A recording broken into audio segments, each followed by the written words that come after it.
Bonsoir à tous. Notre invité en plateau ce soir ne dit pas que du bien du plan Good Move, mais elle le dit, je pense, d'une manière raisonnée et démocratique. On va reparler de ce plan et de sa contestation avec elle. On évoquera aussi la hausse du prix des titres-services annoncés par le gouvernement bruxellois et la préparation des prochaines élections, puisque son parti a tenu un congrès sur ce thème ce week-end à Bruxelles. C'est Alexia Bertrand, chef de groupe au Parlement bruxellois du Mouvement réformateur, qui est notre invité. Bonjour Alexia Bertrand. Bonjour. Contestation du plan Good Move avec des citoyens qui démontent des panneaux hier soir à Schaerbeek. Vous les comprenez, vous les soutenez, vous les comprenez sans les soutenir, vous les condamnez? Ne me demandez pas de valider la dégradation de l'espace public, je ne l'ai jamais fait, je ne le validerai jamais. Et je pense que dans toutes les manifestations, nous avons toujours condamné ce qui s'apparentait à des dégradations ou à une forme de vandalisme. Ceci dit, ce que ceci démontre, et vous l'avez dit, c'est une incompréhension, une colère populaire, un plan qui n'a pas été préparé et surtout un plan où il y a très peu d'adhésion et dont les gens ne connaissaient pas l'existence avant qu'il soit mis en œuvre au mois d'août. Et ça, c'est clairement un échec de l'autorité publique. Ça veut dire quoi? Ça veut dire qu'il faut arrêter tout Good Move et ralentir le tempo, voire recommencer? Aujourd'hui, ce que l'EMR demande, et on l'a demandé aussi par la voix de différents conseillers communaux, entre autres à la ville de Bruxelles, c'est un moratoire, c'est une suspension et une remise à plat, et c'est de refaire le travail avec les citoyens. Je pense qu'à l'heure où la participation citoyenne est clé, et certainement est dite clé par toute une série de partis, dont ceux qui portent Good Move, il va falloir retrouver une forme d'adhésion citoyenne et de participation d'une manière ou d'une autre, dont les étapes ont été sautées à échéance régulière dans ce plan. Même si ce plan, vous êtes d'accord pour dire qu'il est porté par des gens qui ont la légitimité pour prendre les décisions? Alors, ce plan est porté par le gouvernement, absolument. Et les fins dans les communes? Il n'a pas été validé par le Parlement. À ma connaissance, ce n'est pas un plan qui a fait l'objet d'un vote du Parlement.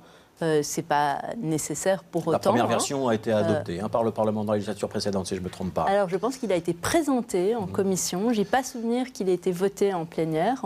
On peut vérifier, je ne pense pas. Mais effectivement, il est porté par un gouvernement qui est une instance démocratique. C'est vrai. Ceci étant dit, M. Grosfilet, il faut quand même le dire, je vois aussi qu'il fait éclater ce gouvernement. On a un parti socialiste qui refuse de l'implémenter dans diverses communes, dont Evere, où ils disent qu'il n'en est pas question.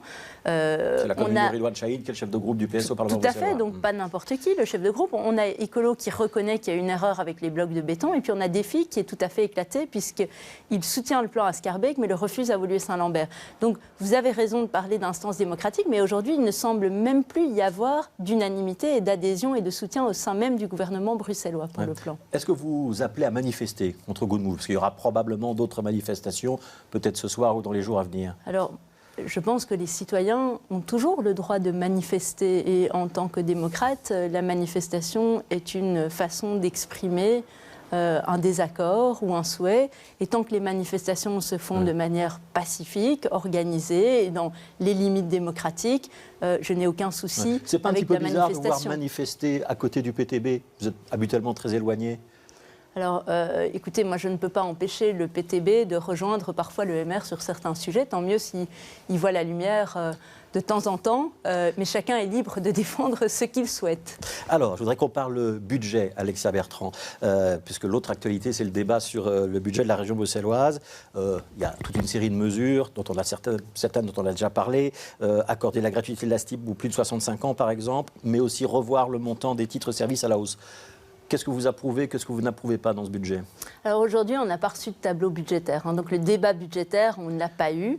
On a eu vent de quelques mesures, mais surtout par la presse, pas tant par le gouvernement. On a eu le débat sur la déclaration de politique générale, qui est toujours découplée du budget, ce qui est vraiment dommage, parce qu'il n'y a pas de politique sans ligne budgétaire. Mais donc dans ce que j'entends, il n'y a pas de cap de réforme ou de réforme structurelle. On va poursuivre l'endettement et il y a effectivement l'une ou l'autre mesure, dont l'augmentation du coût des titres-services, qui est finalement une attaque directe tant sur les classes moyennes que sur les classes populaires. Ils vont passer de 9 à 10 euros dans une période où il y a beaucoup d'indexation de salaires notamment. Et puis à 12 euros au-delà de l'achat de 300 titres. Oui, avec une exception, enfin une dérogation pour les familles monoparentales et les personnes en situation de handicap. Juste.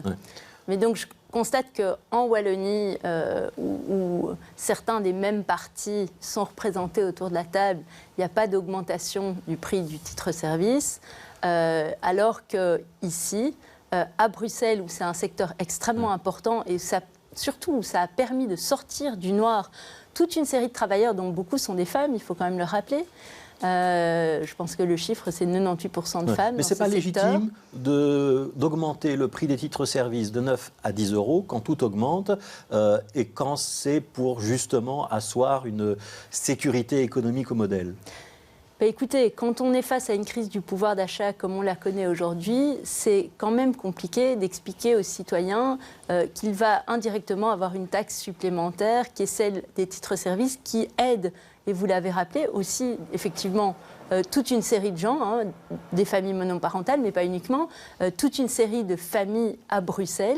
C'est ce qui permet aussi à des personnes d'avoir un emploi, de conserver un emploi, parce qu'une série de tâches ménagères peuvent être déléguées. Et nous, en fait, ce qu'on prône au MR, c'est plutôt d'élargir les titres-services aux gardes d'enfants. Ça fait très longtemps qu'on a fait ces propositions. Et on aurait préféré voir une réforme qui aille dans ce sens-là, plutôt que de dire aujourd'hui aux Bruxellois qui ont déjà des factures d'énergie qui explosent, qu'en plus, sur ce volet-là aussi, eh bien, ils vont voir augmenter la note. Voilà, je signale qu'on aura Bernard Clerfay, le ministre de l'Emploi, qui a la tutelle sur ce secteur dans ce studio dans 2 jours. Il pourra donc vous répondre. Congrès du mouvement réformateur, ce week-end à Bruxelles, vous y étiez? Oui, absolument. Ouais. Préparation des élections de 2024, nouveau programme donc adopté pour l'occasion. Il y a un point dont on parle beaucoup dans la presse, c'est la limitation des allocations de chômage à 2 ans. Ça risque pas de laisser notamment des Bruxellois sur le bord de la route? Alors, je crois qu'il faut d'abord replacer la mesure dans le contexte. On est le seul pays au monde qui avons des allocations de chômage qui ne sont pas limitées dans le temps. Si on regarde tous nos pays voisins, les Pays-Bas, l'Allemagne, la France, ils limitent les allocations de chômage. Et l'avantage de cette mesure, c'est que ça permet d'avoir une indemnisation plus élevée au début du chômage, donc en l'occurrence pendant les 6 premiers mois. Donc ce sera un système dégressif. Hein. Donc c'est un système où pendant les 6 premiers mois, l'indemnité est plus forte et puis effectivement, ça décroît. Et au bout de 2 ans, le chômage peut être poursuivi pour autant que la personne chercheuse d'emploi suive une formation dans un métier en pénurie. Et il y a une deuxième condition que vous connaissez certainement. Qui va nous revenir à tous les deux. Mais voilà. Est-ce que ça ne risque pas quand même de renvoyer des gens, les chômeurs longue durée, souvent sont des gens qui sont insuffisamment formés, ou qu'on appelle très éloignés de l'emploi, dans le sens où il y a parfois des difficultés psychologiques ou autres qui font qu'on n'est plus en état de travailler. Ça ne risque pas de renvoyer systématiquement ces gens-là vers les CPS? Non, je ne crois pas et j'espère pas, parce que le mouvement réformateur plaide pour toute une série de mesures d'activation de l'emploi et d'accompagnement de toutes ces personnes-là. Et donc le but, c'est vraiment d'aider ces personnes en les mettant dans les bonnes formations, en les mettant... et voilà, la deuxième condition, c'était justement de faire des travaux d'intérêt général. Et les travaux d'intérêt général, c'est aussi une manière de remettre le pied à l'étrier quand on a été éloigné de l'emploi pendant un temps, parce que c'est sous le regard bienveillant de l'autorité publique dans un cadre qui est très spécifique. Ouais. Retirer le paiement du chômage aux syndicats, hein, c'est une autre des propositions de ce programme du mouvement réformateur. Ce n'est pas un petit peu une déclaration de guerre aux organisations syndicales ? Non, je ne pense pas. C'est oser réformer, c'est oser remettre en question des choses qui sont là depuis 20 ou 30 ans et puis sur lesquelles plus personne ne se questionne. Ouais, parce que pour les demandeurs d'emploi, être payé par le syndicat, ça va quand même beaucoup plus vite que d'être payé par la CAPAC, hein, qui est la caisse neutre qui s'occupe de ces allocations de chômage. Mais dans un nouveau système, je pense que ça irait tout aussi vite par la CAPAC, parce qu'il faut évidemment alors revoir les modalités. À partir du moment où elle est la seule qui concentre le paiement des allocations de chômage, vous imaginez bien que l'efficacité n'en serait qu'accrue, puisqu'il n'y aurait plus qu'une caisse de paiement des allocations de chômage. Ouais, dernière question, inscrire l'orthodoxie budgétaire dans la Constitution, c'est encore un autre point de ce programme adopté ce week-end à Bruxelles. Ça veut dire interdire les déficits. Quand on est dans des situations exceptionnelles comme celles qu'on connaît maintenant, avec d'abord la crise de la Covid-19 pour les Wallons, les inondations, maintenant la guerre en Ukraine, la crise énergétique, ça veut dire que si on était dans l'orthodoxie budgétaire, on n'aurait pas les moyens d'aider autant la population et l'entreprise que ce qu'on a fait ces dernières années. Alors vous savez, les déficits et la dette, ce sont les impôts de demain et c'est ce qu'on laisse aux générations futures. Et j'ai l'impression que parfois, on l'oublie ça et qu'on pense que les cordons de la bourse peuvent être ouverts à l'infini. Dans une période exceptionnelle, on ne peut pas s'autoriser un déficit. Dans des périodes exceptionnelles, Fabrice Grosfilet, vous savez comme moi que la Commission européenne prévoit des exceptions aux règles budgétaires et prévoit des clauses par lesquelles les différentes entités peuvent neutraliser une série de dépenses. Ça, évidemment, ça continuera à être d'application. Ce programme, vous le défendrez personnellement en 2024 ? Oui. Ça veut dire que vous serez sur une liste du mouvement réformateur.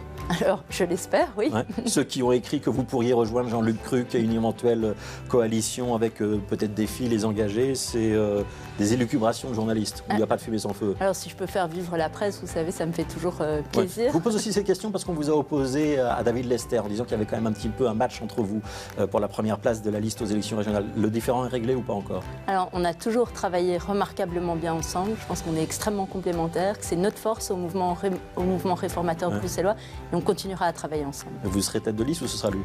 Alors, j'ai annoncé mon souhait et ça n'a pas changé. Merci Alexa Bertrand, chef de groupe au Parlement régional bruxellois.